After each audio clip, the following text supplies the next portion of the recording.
사도행전 12장 12절에서 19절까지의 말씀입니다.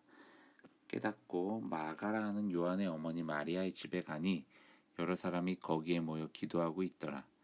베드로가 대문을 두드린데 로데라 하는 여자아이가 영접하러 나왔다가 베드로의 음성인 줄 알고 기뻐하여 문을 미처 열지 못하고 달려들어가 말하되 베드로가 대문 밖에 섰더라 하니 그들이 말하되 네가 미쳤다 하나 여자아이는 힘써 말하되 참말이라 하니 그들이 말하되 그러면 그의 천사라 하더라. 베드로가 문 두드리기를 그치지 아니하니 그들이 문을 열어 베드로를 보고 놀라는지라. 베드로가 그들에게 손짓하여 조용하게 하고 주께서 자기를 이끌어 옥에서 나오게 하던 일을 말하고 또 야고보와 형제들에게 이 말을 전하라 하고 떠나 다른 곳으로 가니라.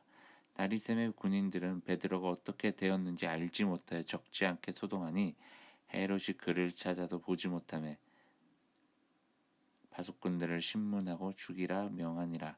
헤롯이 유대를 떠나 가이사랴로 내려가서 머무니라. 아멘.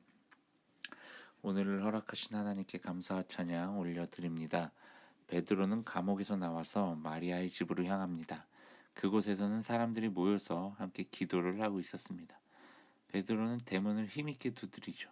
그러자 로데라는 여자아이가 베드로를 영접하러 나옵니다. 근데 베드로의 목소리가 들리는 것이죠.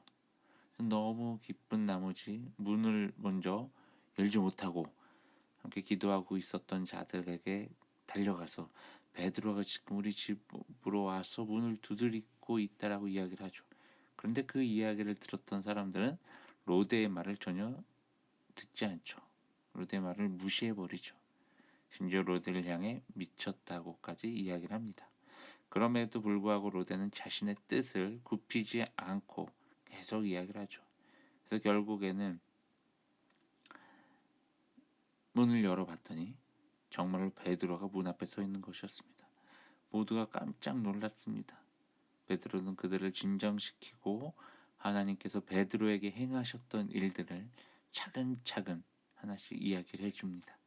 그리고는 야고보와 형제들에게 이 일을 알리라고 전하고 다른 곳으로 베드로는 다시 떠나게 되죠.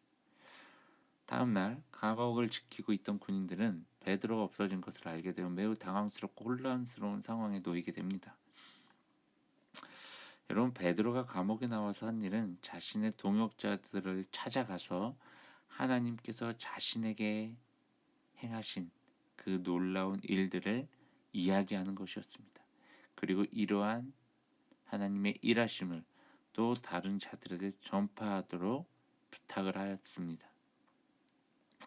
여러분, 어떻게 보면 우리가 하나님의 자녀로서 살아가면서 해야 될 당연한 일이라는 것이죠. 나의 삶 속에서 경험한 하나님을 세상 곳곳에 전파하는 것이죠. 여러분, 그렇게 우리는 삶에서 하나님을 경험하는 것이 너무나도 중요합니다. 그리고 그 하나님을 전하는 것, 우리 하나님의 자녀들이 할 일이라는 것이죠. 여러분, 오늘 하루도요, 순간순간마다 하나님을 경험하시길 바랍니다. 그리고 하나님을 전하는 하루 되길 주님의 이름으로 축원합니다. 샬롬.